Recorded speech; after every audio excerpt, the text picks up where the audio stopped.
Good morning, everybody. I'm Alberto Botta. I'm a senior lecturer in economics at the University of Greenwich. And with this video, I would like to contribute to this year ECLA tool on Latin American economies. Unfortunately, the ongoing pandemic impeded us to meet in person in Santiago. But I hope you would enjoy anyway this virtual lecture. If not, differently from what you are used to do in the classroom, you can simply pause or stop it, even though I hope it won't happen. Before starting, I want to thank Gabriel Porcile for inviting me and asking me to record this lecture. I'm very pleased to do so for two reasons, because I am an alumni of the ECLA school itself, and also because this school offers every year the opportunity to talk about relevant topics in the field of development economics. And today I would like to organize my lecture, putting together two fundamental topics from the point of view of the heterodox approach to development economics. Before starting, before introducing these topics, let me share my screen and share my presentation.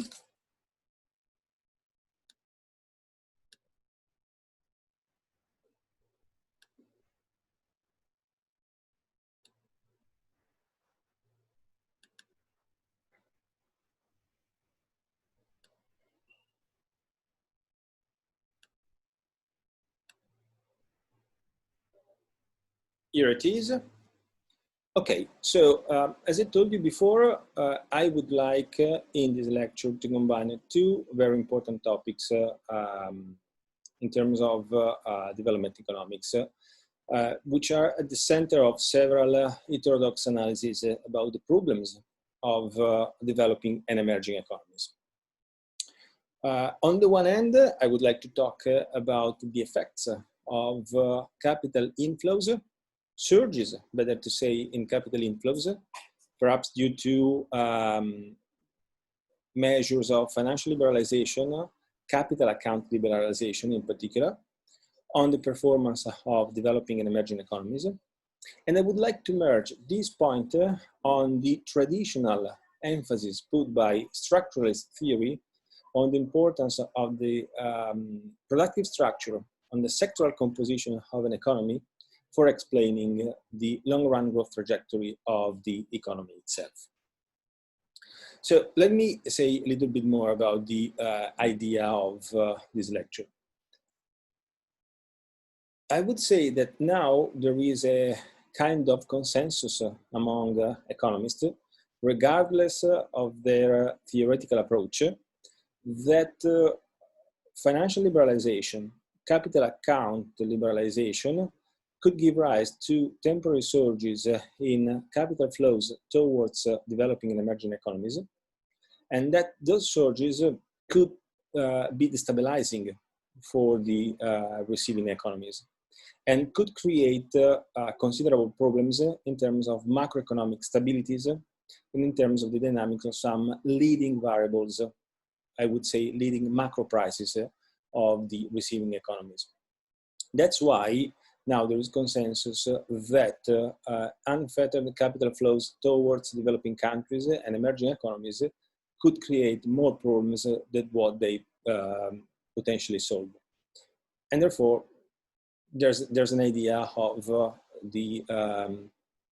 introducing perhaps some restriction in order to impede these flows to take place after measures of financial liberalization and capital account liberalization are implemented. So there is no more a solid consensus about this process of liberalization. This consensus notwithstanding, most of the analysis, both from the mainstream approach or the heterodox approach, stop their analysis at a pure macro level, in the sense that, as said before, they stress that surges, booms in capital inflows, in particular in portfolio investments, if not FDI, could give rise to macro instability, but they do not consider the potential effect that these flows could have on the long-run development process of developing and emerging economies by affecting also their productive structure, the composition of their productive structure, the sectorial composition, I would say, of their productive structure. In this lecture, I would like to make this a step further and trying to see whether surges in capital inflows could have long-lasting, I would say persistent, or even permanent effects on the growth process, on the development process of receiving countries, by affecting the sectorial composition of their economies. And this way, therefore, having some kind of long-lasting effects on their performance. I will try to do so by presenting a model, a formal model, contained in a paper I wrote, in a working paper I wrote 2 years ago. Last time I was at CEPAL, and which will be published as a revised version of that working paper will be published as a chapter in an edited book about post-Keynesian contribution on financial liberalization and the dynamics of the exchange rate. My model and my presentation also hinges upon a series of previous heterodox works in which, in a way, there is this connection between financial liberalization, capital inflows, and changes in the productive structure of receiving economies. But this connection is just implicit in the sense that it is not formalized in an analytical model, as I tried to do in this working paper and in the forthcoming chapter. So in a way, I'm trying to present a more rigorous formalization of this idea. Here you find, in this slide, you find some references to those contributions. I would like to mention in particular the chapter of a Taylor published by Lance Taylor in 1991, chapter 6, on top of a contribution published by Lance Taylor himself in 1998, in which again, this potential connection between booms in capital flows and changes, perverse changes in the productive structure of the economy are taken into account or are implicitly mentioned, but not formally considered. As I told you, I will present a simple model. Which are the main features of this model? I'm assuming a small open economy, a small open developing country, with the following properties. First of all, in order to talk about the effects of capital flows on the productive structure of the economy, I need to take into account more than one sector. And that's the reason why I'm taking into account a simple two-sector model. The two sectors characterizing my model are, on the one hand, a so-called speculative sector, say the real estate and manufacturing. I'm considering real estate because very frequently, after measures of financial and capital account liberalization and the ensuing surges in capital inflows, the real estate has been the target of this inflow. And this is the sector in which there has been a kind of speculative boom taking place. It could be other sectors, it could be the financial sector, it could be the stock market, it could be natural resources. But the important thing is introducing a distinction between two sectors, one of them acting as a speculative sector and the other one being manufacturing. I consider manufacturing because traditionally, from the point of view of heterodox approaches to development, manufacturing is the leading sector for economic development. This is a very Caldorian point of view, but still there is a kind of agreement between most economists working about economic development and considering the mechanism of economic development, that manufacturing is a vital sector for achieving higher standards of living. So, first of all, a two-sector model, a speculative sector and manufacturing. Again, an open economy with a flexible exchange rate. From a monetary policy point of view, I'm assuming the domestic monetary institution to pursue a pure inflation targeting, to implement a pure inflation targeting monetary policy, and accordingly, with this goal, the exchange rate is fully flexible. The nominal exchange rate is fully flexible. So differently with what assumed in previous models on similar topics, the exchange rate is free to float, and there is no control whatsoever by the domestic monetary institution of the exchange rate. Third point, which will be discussed better later on, there are two sources of finance. There are funds collected by domestic financial institutions on international financial markets. These are capital inflows. And we will see how the amount and the interest paid on these international capitals are determined endogenously in this model. And there are also domestic funds available through mechanism inside the domestic financial system. The cost, let's say, of these funds is in a way controlled by the domestic monetary institution, the domestic central bank, which pursues a given interest rate in order to get the inflation target. Final assumption, capital inflows take just the form of short-term foreign currency denominated debt, which have to be rolled over every period, in every period of the model. Of course, this is a simplifying assumption.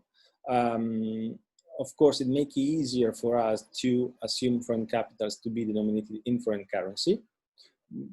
This assumption in a way reflects evidence in the past, a bit less today, when there is evidence that foreign lenders would like also to take risk in domestic currency. But still, I think this assumption is absolutely makes sense. The idea of short-term debt to be rolled over every period gives an idea of the short-term horizon of, in particular, portfolio investments, which represent the most volatile part of capital flows, possibly entering developing and emerging economies. Given this assumption, let's start first describe the determination of the amount of capitals entering the economic system. In this figure, I portray the supply of foreign capitals, LSF, and the demand for foreign capitals from domestic financial institution, LDF. In this model, the amount of foreign capitals and the interest rate paid by domestic borrowers is determined endogenously in this market by the intersection between the supply of foreign funds and the demand of domestic funds. In this case, IF is the interest rate established by foreign monetary institution, let's say the US Fed, on international financial markets, on their own financial markets, and INT is the equilibrium interest rate paid by domestic financial institution in order to get indebted on international financial market. And sigma, it's just the so-called country factor risk. It is the additional, is the wedge in terms of on top of the foreign interest rate that domestic financial institutions have to pay to international lenders in order to be allowed getting indebted on international financial markets. I want to spend some words about the features of the feature and the shape of the supply curve of foreign capitals, because it is a kind of peculiar. It is a sort of kinked supply curve with also a backward bending part of the curve itself.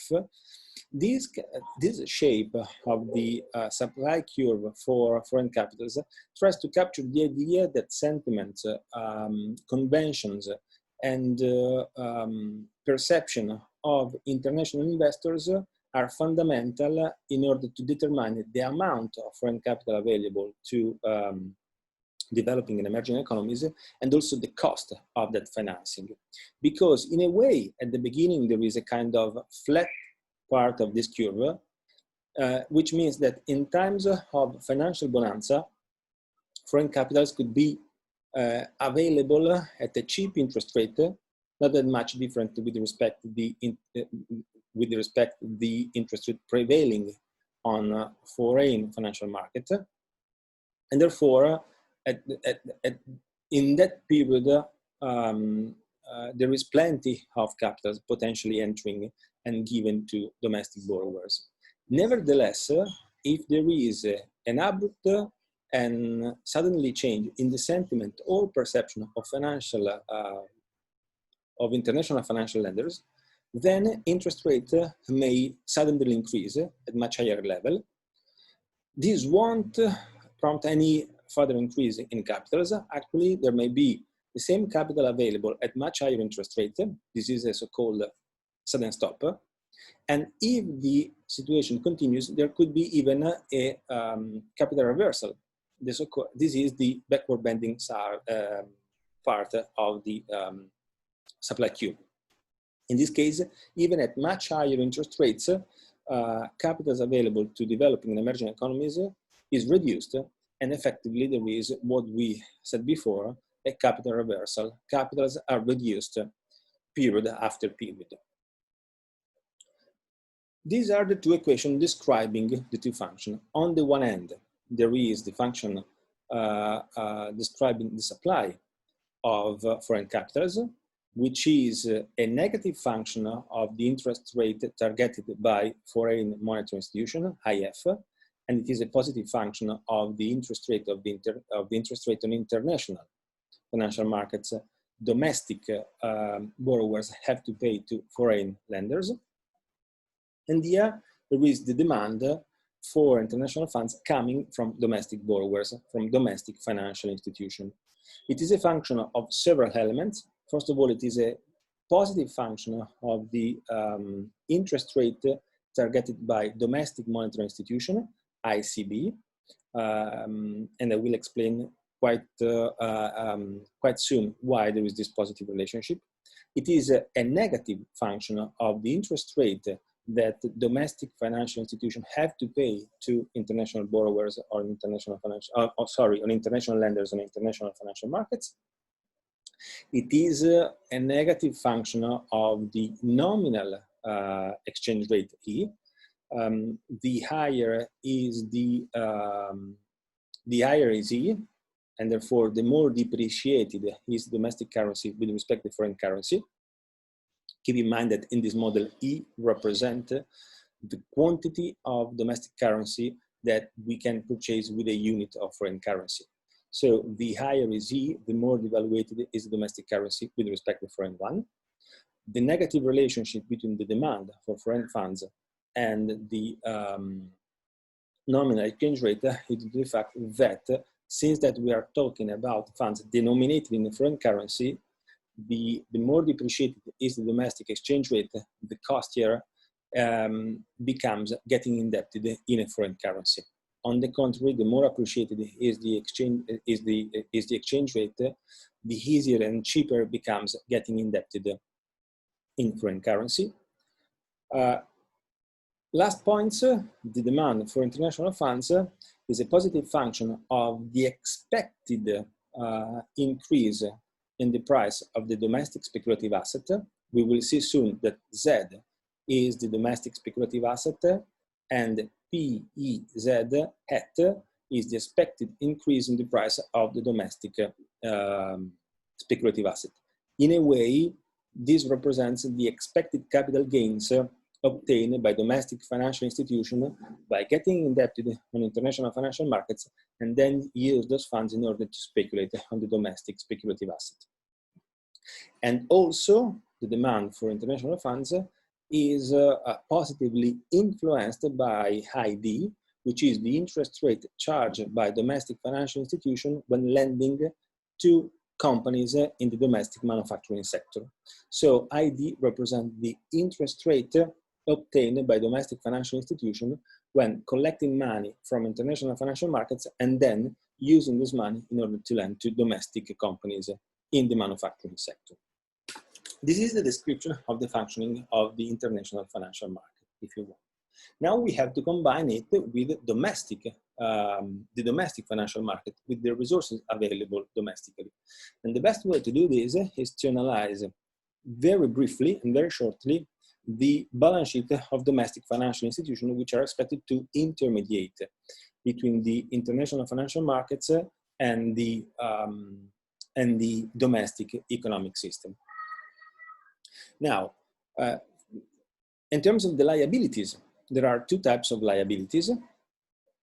There are foreign liabilities, now denominated in the domestic currency. LF is the amount of funds collected on international financial markets. The value of those liabilities in the domestic currency is obtained by multiplying that amount by the nominal exchange rate E. On top of funds collected on international financial markets, and there are funds mobilized domestically, and if you want, controlled, supervised by the domestic monetary institution, LD.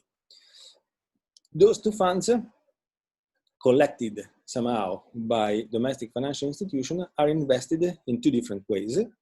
In one way, are lent to firms, non-financial firms in the manufacturing sector, and therefore give rise to loans LM, representing then investments in the manufacturing sector with the purpose of accumulating physical capital, productive capital, or alternatively, collected funds can be used in order to speculate in the domestic speculative sector. Z is the stock of the domestic speculative asset. PZ its price. LZ is the quantity of resources invested in the domestic speculative sector. Again, say real estate. We already described how funds are collected on international financial markets. We have to say something more about LD. In this model, we make the simple assumption of an horizontalist endogenous money supply. So, in a way, we assume that there is no any form of credit rationing, there is no any form of credit restriction.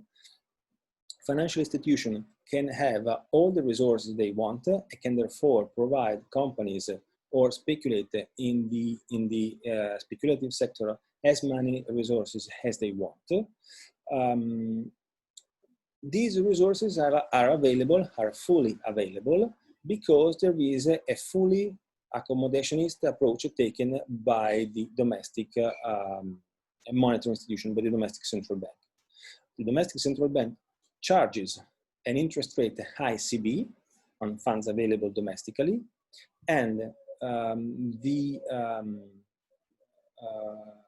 financial institution then collect those resources, take those resources as they want, and use those resources in order to speculate or to lend money to manufacturing companies. If they lend money to manufacturing companies, they charge an interest rate ID, which is given very simply by applying a markup to the interest rate targeted by the domestic monetary institution. So no credit restriction in this case. The important point is that even though there is not any credit restriction in terms of domestic financial funds, domestic funds available through domestic mechanism, still from the point of view of domestic financial institution, it is convenient, it is potentially more profitable to look for funds available on international financial markets, because in particular in times of financial bonanza, those funds are provided at cheaper cost than domestic one. In a way, it may happen quite frequently, or at least again in terms of financial bonanza, that high int, the interest rate paid by domestic borrowers on international funds, is lower than ICB, the interest rate they have to pay in a way to the central bank for domestic funds. Why this happened? Because there is evidence in many developing and emerging economies that domestic monetary institutions try to charge quite high interest rate in order to strike inflation and keep inflation under control in the regime, in a pure regime of inflation targeting. This is the example of Brazil.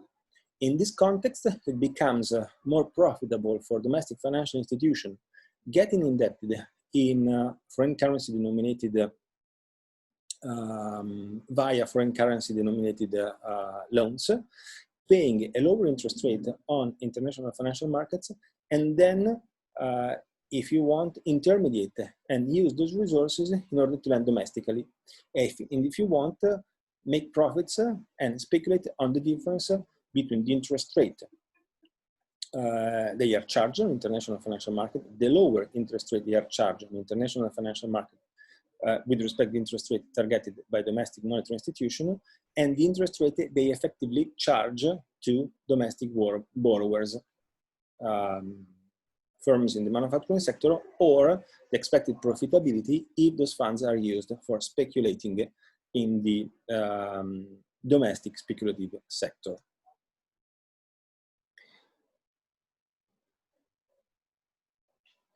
Let's move on. Now let's give a look to the two sectors composing our economy, manufacturing first and the speculative sector later on. Here is the behavior of capital accumulation in the manufacturing sector. We simply assume that companies in the manufacturing sector ask for funds in order to accumulate productive capital, and the demand of investments and therefore of loans from the domestic banking system is purely exogenous, in the sense that it depends on two components. One is the growth rate of nominal wages, and the second one is the real exchange rate Q as influenced by the nominal exchange rate E. In this case, capital accumulation is fully autonomous because, for the sake of simplicity, we do not assume it to be influenced by capacity utilization, but rather we assume it to be influenced by the expected growth in sales. The expected growth in sales are influenced by the expansion, the expected expansion of domestic demand, as captured by the growth rate in nominal wages, but also by the international competitiveness of the economy, as captured by Q, which is in turn influenced by the nominal exchange rate. We will spend some more time on the connection between Q and E in the future.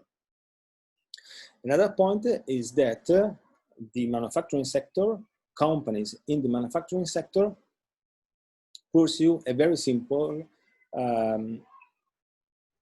cost push rule in order to determining the price for the domestic manufactured good. Therefore, the price of the domestic manufactured good, PM, is given by the level of nominal wages, W, divided by the productivity of workers in the manufacturing sector, A. So W over A simply represent unit labor cost in manufacturing. On top of this, companies in this sector charge a markup given by 1 plus M. And this determines the price of the manufactured good. This also tells you that there will be a connection between PM, W, and A, and therefore, as a consequence, on the real exchange rate, which is nothing else the price of the domestic good versus the price of the foreign goods, once they are denominated in the same currency. But we will spend more words on this later on. We will make some simplifying assumption in order to make the model easily tractable. So I will clarify the connection between W, A, PM, and Q later on in the second part of the model, when we will analyze the implication of capital booms on the long-run development process of the economy. In terms of the speculative sector, here's the idea of the increase in the resources pledged by domestic financial institutions in the domestic speculative sector. So LZET stands for the increase, the growth rate of funds invested in the domestic speculative sector. That increase is a function of the expected increase in the price of the domestic speculative asset. First of all, this is a price adjusting sector in the sense that we assume that the stock of the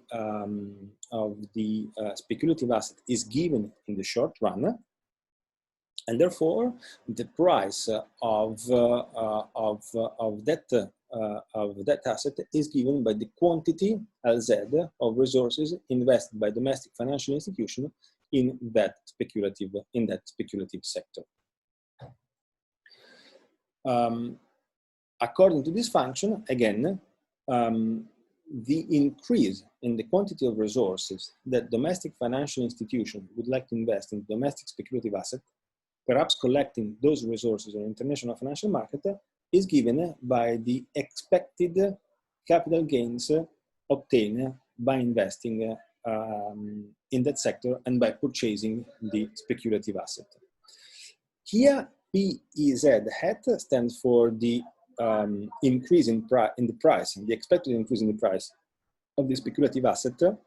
Rho E is the expected profitability, actually, which is given by the expected capital gains minus the cost of financing. Phi, the cost of financing, is a weighted average of the interest rate that domestic financial institutions have to pay on the one side on capitals collected on financial markets, on international financial markets, and on capitals obtained domestically, and if you want, given, accommodated by the domestic central bank. The higher is PEZ hat, the higher is the expected profitability of investing in the domestic speculative sector, and therefore is the higher the quantity of resources, the increase in the quantity of resources that domestic financial institutions would like to invest there. These are the basic features of the model. Now I make a distinction between a medium-run analysis and the long-run analysis. The medium-run analysis is still about the potential instability characterizing this economic system when there is a surge in capital flows, in foreign capitals available to this economy. The long run tries to make the matching between the effect of temporary increases in capital inflows and the long run development trajectory of this economy itself. When we focus on the medium run dynamics of this economy, I want to focus the attention of two equations which describe the evolution through time of two very important prices and variables in our economic system. On the one hand, there is the dynamics of the nominal exchange rate. The nominal exchange rate is given by notional imbalances in the balance of payment. Now, you know that the balance of payment must always be in equilibrium. It's always equal to zero. There are just notional imbalances. If you want temporary fictitious imbalances, insofar as an agreement between the counterparts of a trade deal are concluded, or of a trade or financial deal are concluded. In any case, these notional imbalances give rise to changes in the exchange rate, to the dynamics of the exchange rate. E dot is the variation through time of the nominal exchange rate. E dot higher than zero, positive, means that the exchange rate is depreciating. E dot negative, lower than zero, means the exchange rate is appreciating. And that's explained why there is a negative connection between the trade balance and E dot, in the sense that the more positive, the higher is the trade balance. If there is a surplus in the trade balance, perhaps prompted by a pretty depreciated exchange rate, E quite high, then in this case, it is easier to have an appreciation of the exchange rate. This is the very traditional stabilizing, self-stabilizing effect that the depreciated exchange rate could bring about future further depreciation of the exchange rate. In the same way, in the same vein, even when lots of international funds are available, LF, also this could bring about an appreciation of the exchange rate, E dot being negative. Again, this is the idea that when capitals are easily available, okay, foreign capitals are really easily available in terms of bonanza, this could bring about an appreciation of the domestic currency and lead E dot to be negative. There are a lot of other components influencing the dynamics of the exchange rate. One is R dot, which is the variation in foreign reserves, perhaps established by domestic monetary institution. There is the role played by foreign direct investment. There is also the role played by payments on foreign capitals, on foreign debt, which is the product of the international interest rate and the quantity of funds of portfolio investments of capitals, short-term capitals collected by domestic borrowers on international financial markets. Here the connection is negative, is destabilizing in the sense that the higher are the interest commitments of domestic borrowers versus foreign lenders, the higher is the quantity of resources that domestic borrowers have to move towards the quantity of dollars that domestic borrowers have to give to foreign lenders in order to pay interest and perhaps repay part of the capital they borrowed. And this obviously could cause a depreciation of the exchange rate, right? So the higher is the amount of interest payments and the more cumbersome are interest payments domestic borrowers have to deal with, the easier is the more likely the nominal exchange rate will further depreciate. So the first equation I want to describe, the first dynamic equation, the first differential equation composing the medium run part of this model is describing the dynamics of the nominal exchange rate. The second equation part of this model is the equation describing the evolution of expectation about profitability in the domestic speculative sector. Rho E dot tell us how the expectation about profits in the domestic speculative sector evolve through time. And these are given by simple adaptive expectation by comparison between the realized observed profitability and expected one. If realized profitability is higher than expected one, expectation will be revised upward. If not, they will be revised downward. And of course, the realized profitability depends on the amount of capital effectively, the increase in the amount of capital effectively invested in the domestic speculative sector. We described it in the previous slide, on top of the dynamics in the amount of the speculative asset, say houses, available in the market, right? Once compared with the expectation. Now, I don't want to spend time giving you too many mathematical details. What is relevant is that under certain parametric condition, we could have multiple equilibria characterizing these medium run dynamics, and in particular, kind of instability affecting this economy.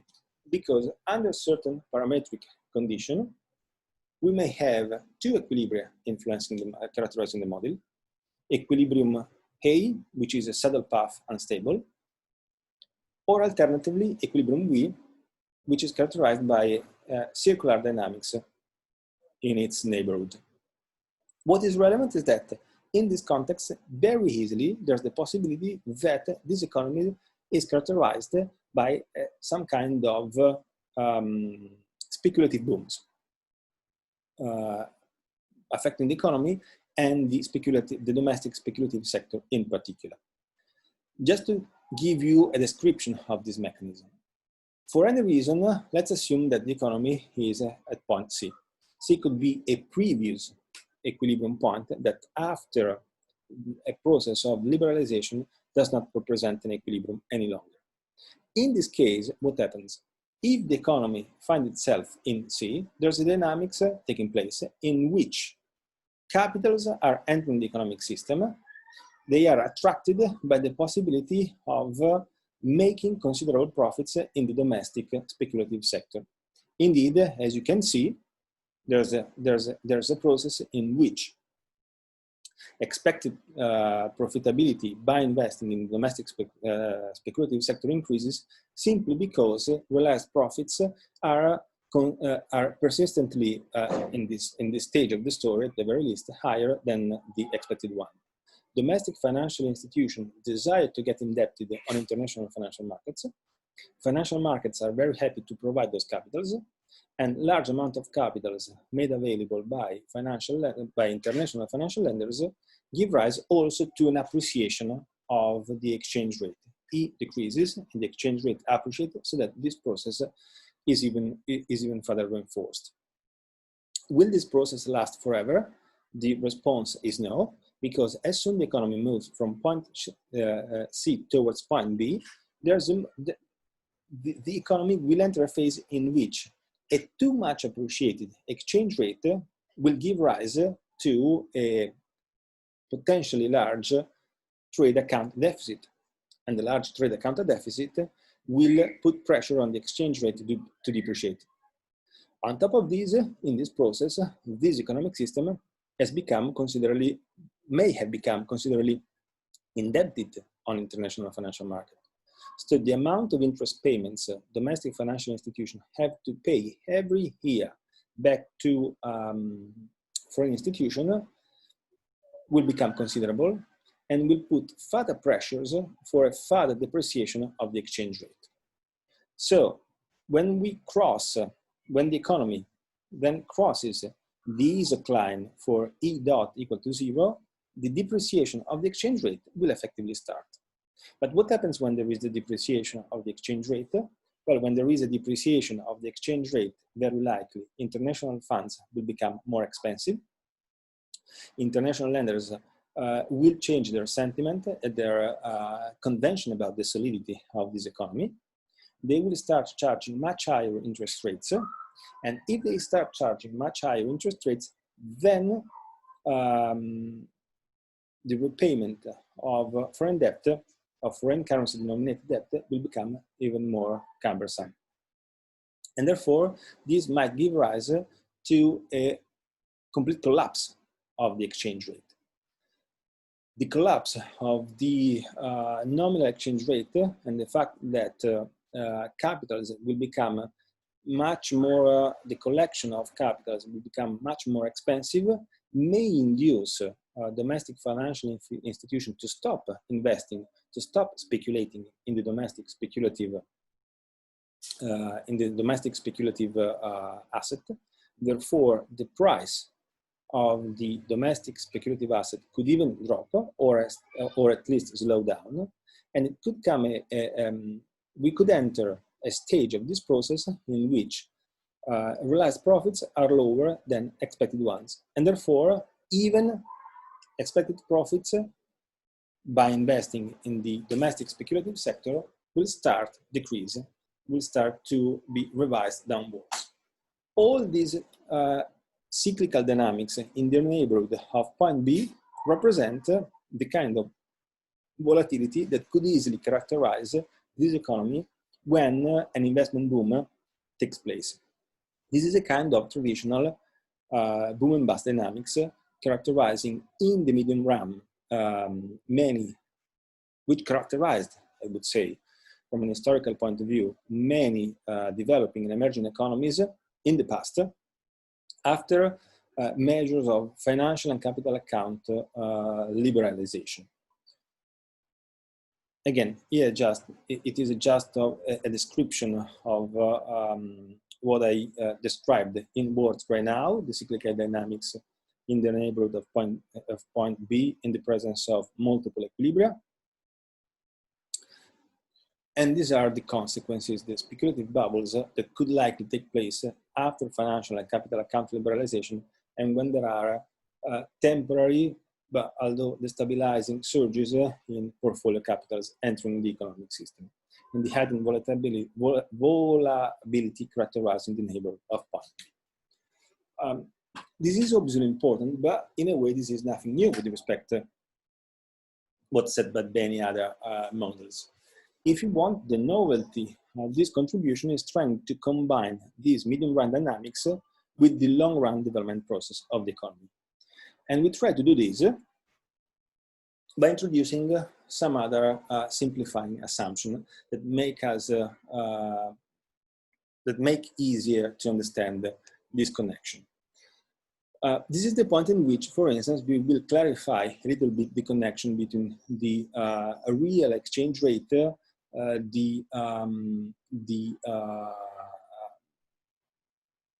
the rule used by domestic companies in order to determine the price of the manufactured good, and the dynamics of nominal wages and labor productivity in manufacturing.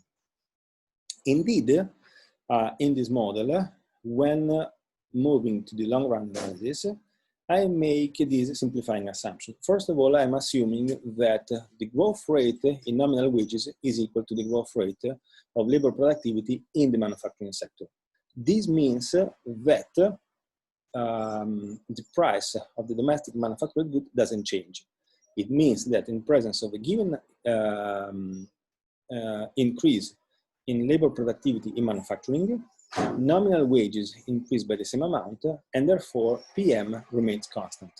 It also implies that if, for the sake of simplicity, we assume that the price of the international manufactured goods produced abroad and potentially imported in the economy is fixed, then Q is given, doesn't change. It doesn't change for changes in the price of the domestic or international manufactured goods. It may change due to changes in the nominal exchange rate. So in a way, variation in the real exchange rate are driven by changes in the nominal exchange rate, right? This is really important because Q is otherwise fixed.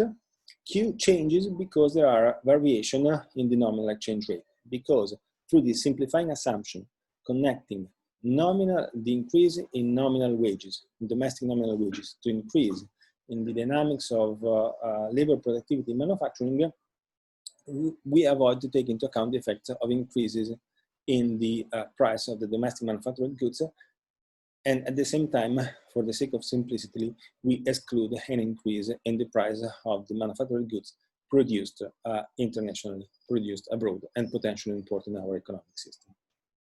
The second assumption I want to do is about the dynamics of labor productivity in manufacturing as connected to our measure of structural composition of the economy. As I told you, from the point of view of structuralist theories about economic development, the sectorial and structural composition of the economy is fundamental to explain the growth process. Manufacturing is a leading sector in the development process. Is considered the central sector in the process of economic development. Without manufacturing development can be proper economic development. This is at least the traditional standpoint put forward by heterodox theories, structuralist theories among them, and the Calderon approach to economic development. In this very simple model, I take as a simple measure of the structural composition of the economic system, small k. Small k is nothing else, the ratio between the value of capital invested in manufacturing, PM times KM, and the value of the speculative asset, PZ times Z. So small k, again, is our measure of the structural composition of the economic system between the growth enhancing sector, manufacturing, and the speculative sector on the other side. I assume that the structural composition of the economic system has an effect on the dynamics of labor productivity in manufacturing. So A hat is influenced by the structural composition of the economy.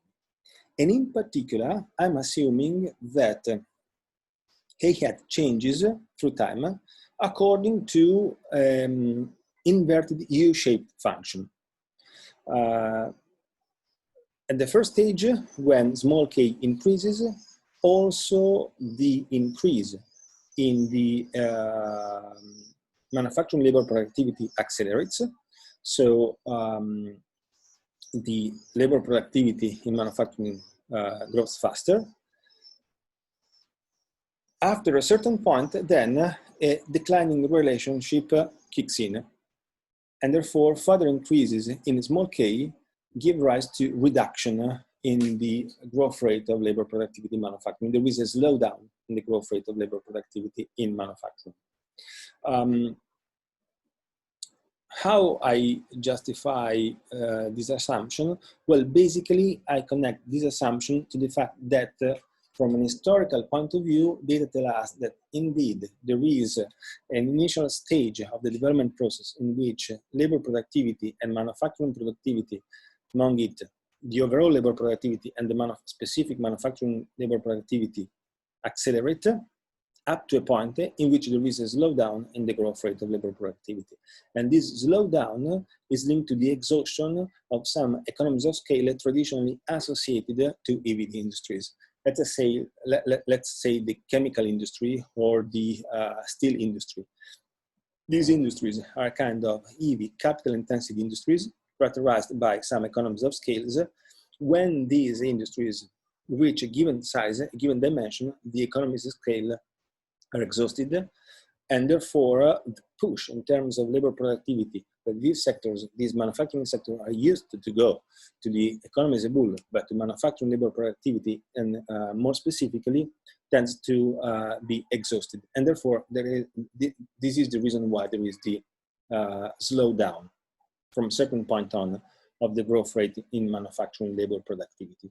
And this slowdown gives rise to the inverted U-shaped curve I'm assuming in this model. And also explain why from some point on, if you want, in some countries, there is the tendency towards a reconcentration of the productive structures, away, abandoning some old manufacturing sector, which cannot provide any further push to labor productivity, and there is the a stronger focus on a smaller range of manufacturing sector, more technology intensive and high skill intensive, if you want. If we combine these two assumptions together, we get these long run dynamics. This is the equation describing the evolution through time of the sectoral composition of the economy. Small k hat give us the evolution of the structural composition of the economy, the size, the relative size of the manufacturing sector with respect the domestic speculative sector. And of course, this evolution is given by investment in manufacturing, is given by the growth rate in labor productivity equal to the growth rate of nominal wages, and the nominal exchange rate influencing the real exchange rate. And on the one side, there are the growth rate in the price of the speculative asset and the change in the stock of the speculative asset available in the economy, describing the evolution of the domestic speculative asset. And the dynamics we get is this one. We could have a model featuring multiple equilibria, because in these dynamics, A, B, and C all represent equilibria of the economy with different properties, of course, because A and C are two stable equilibria, whilst B is in a stable equilibrium, in the sense that if the economy is in the neighborhood of point B, it will tend to depart away from that equilibrium and converge towards point A or point C. Of course, on top of different stability, the three equilibria are characterized by different features. In a way, C represents a virtuous equilibrium, whilst A represents the equilibrium in which a very poor and underdeveloped country could remain stuck. Why is so? Because obviously the transition, the potential transition between point B and point C represent the standard process of economic development taking place, which took place from an historical point of view with the development of manufacturing and the increase in the level of labor productivity. Keep in mind that indeed, if we make a comparison between point B and point C, it's obvious that the growth rate of labor productivity in point B and in point C is exactly equal. Nevertheless, the traverse from point B to point C is characterized by a speed up, an acceleration, and only after a slowdown in the growth rate of labor productivity. But this implies that the level of labor productivity in the manufacturing sector corresponding to point C is persistently higher, will be persistently higher than the level of labor productivity characterizing point B, and therefore, obviously, because we assume that wages are connected to labor productivity in manufacturing, nominal and real wages associated to point C will be persistently higher than nominal and real wages associated to point B, and even the more so with respect to point A. That's why point C represents a virtuous equilibrium, point B and point A, and even the more so point A, represent perverse equilibrium.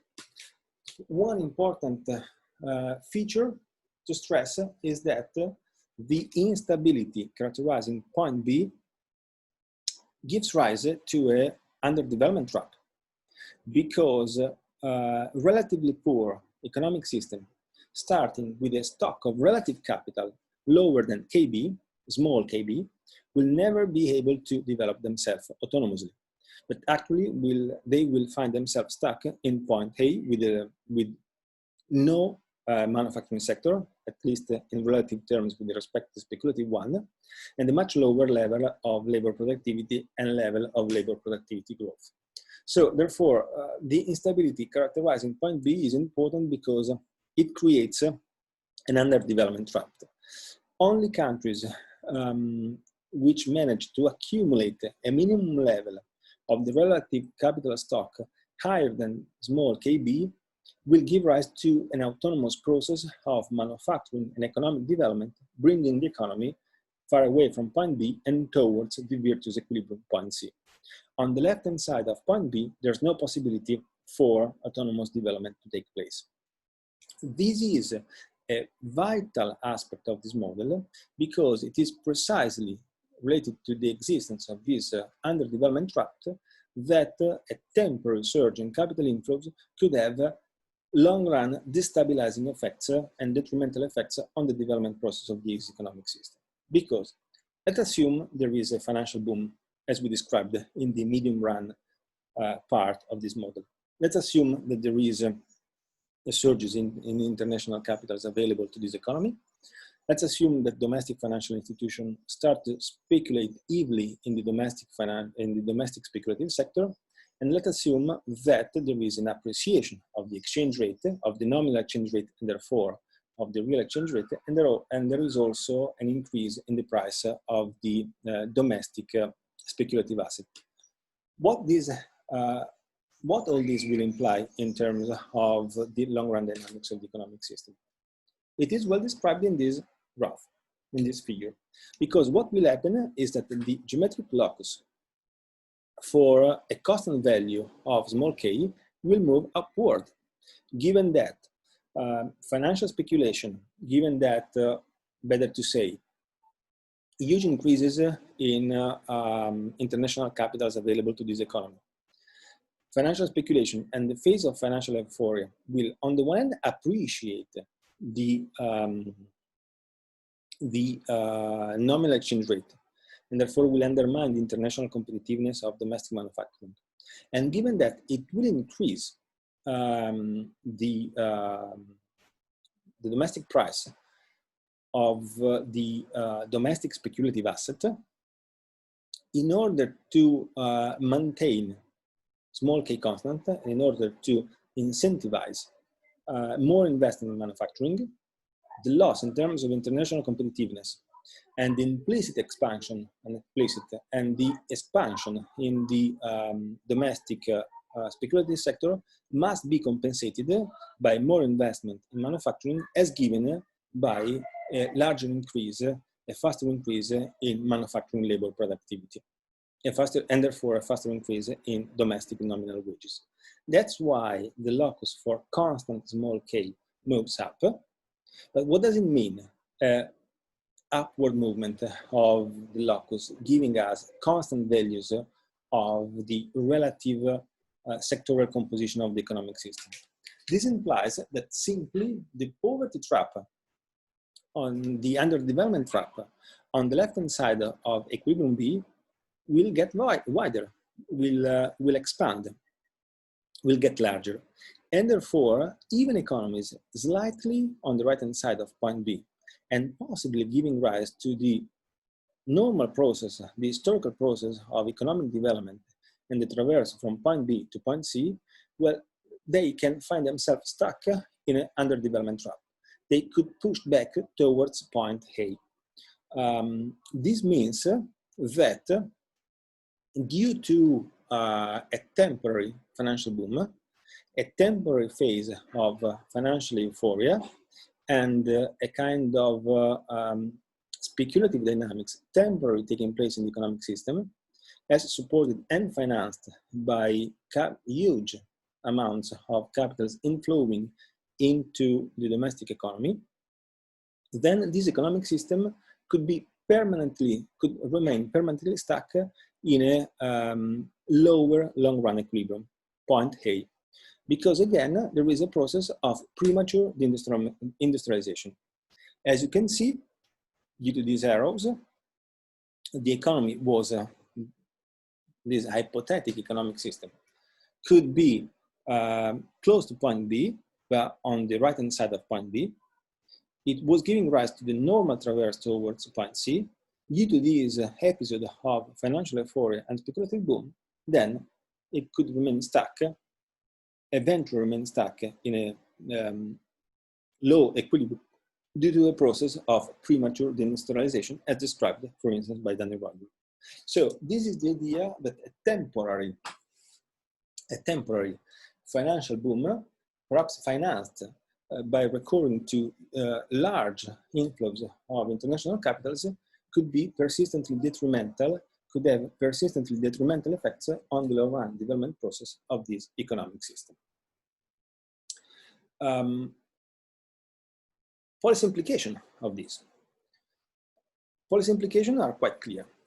The first one is that it is very important to control capitals entering the economic system.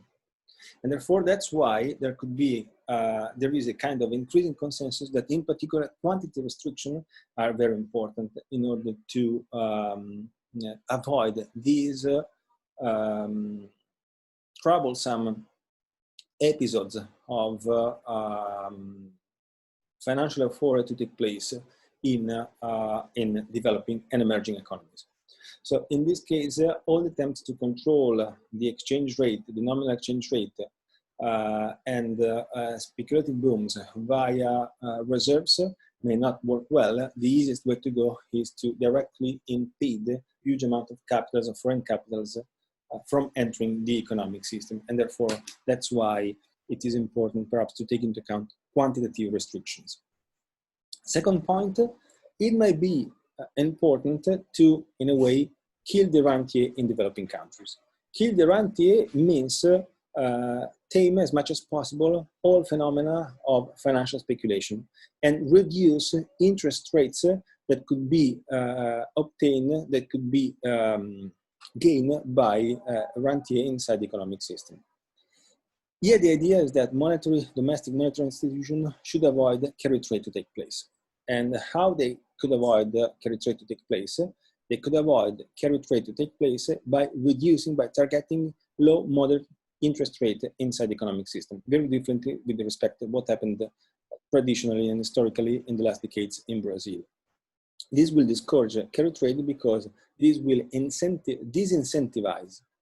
discourage domestic financial institutions from getting indebted on international financial markets at quite low interest rate, in particular in periods of financial bonanza, in order to then speculate in the domestic economy by either lending those funds at much higher interest rates to domestic companies in the manufacturing sector, for instance, but also in the service sector, or alternatively to speculate in the domestic speculative sector considered in this model.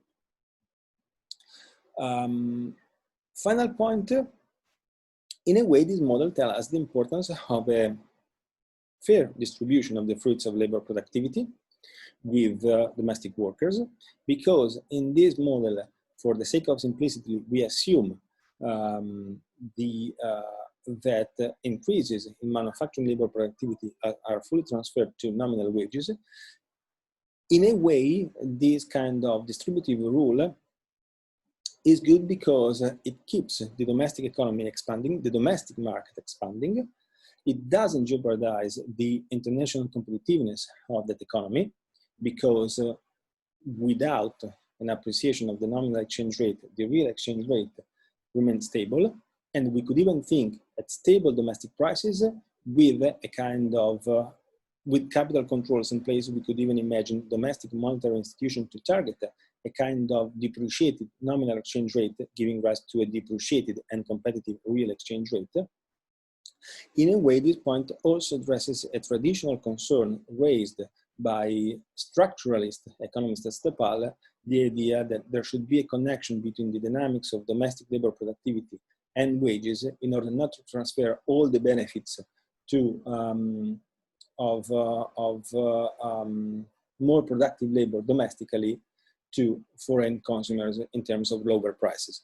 Of course, we have to take into account also the sensitiveness of domestic manufacturing exports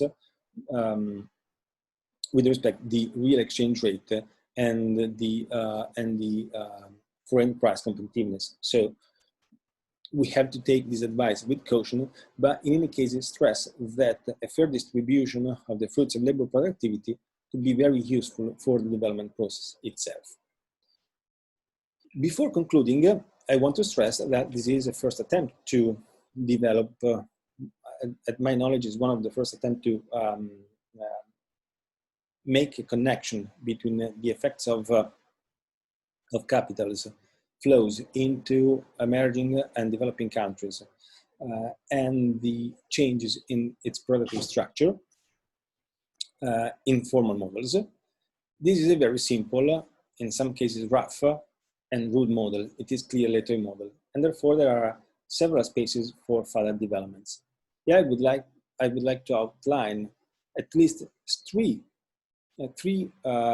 parts of the model that could be developed even further and refined in more details. One is the fact that there is a rough description of the real side of the economy, in particular of the manufacturing sector, of the determination of capacity utilization in manufacturing. And also, so far, I neglected from considering some potentially positive effect that capital booms could give rise to the economy and to manufacturing production itself. Because when there are capital booms, very frequently there is an expansion of the economy overall and the real sector as well, with potentially positive effect also for manufacturing sector by the expansion of domestic aggregate demand. These aspects are neglected in this model for the sake of simplicity. It could be important to further expand this model and provide a full description also of the real side of the economy, which is for the time being neglected because I would like to focus more on the medium run speculative dynamics and on the long run trend of the economy as captured by the sectoral composition of the economy itself. Secondly, there is need to better describe international factors playing a role in the determination of the medium run speculative dynamics of medium run speculative cycles in developing and emerging economies. I mentioned global financial cycles, and I said that the idea of global financial cycles is somehow captured by the peculiar shape of the supply for international funds. There is need for further refining these aspect of the story, because this is not enough what has been done in this model. And third point, there is a question if in these kind of formal models, it makes sense to take nominal values of the relative capital stock, the nominal values of capital invested in manufacturing versus the nominal value of the speculative asset, or alternatively, it makes more sense to focus on the real values of these two, if you want, capital stock of these two assets. These are 2 points that could be better considered in a more developed model on this topic. And I think this represents two crucial points that should be addressed better in future research. I think this is enough in terms of this presentation. I conclude with some references.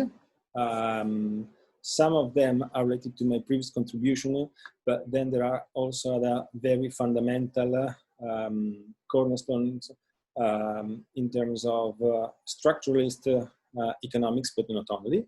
So if interested in these topics, I ask you to pay attention to this contribution. You could pay attention to this contribution if interested. I think this is it. This is everything I would like to share with you in this lecture. I hope you could find it, you have found it interesting.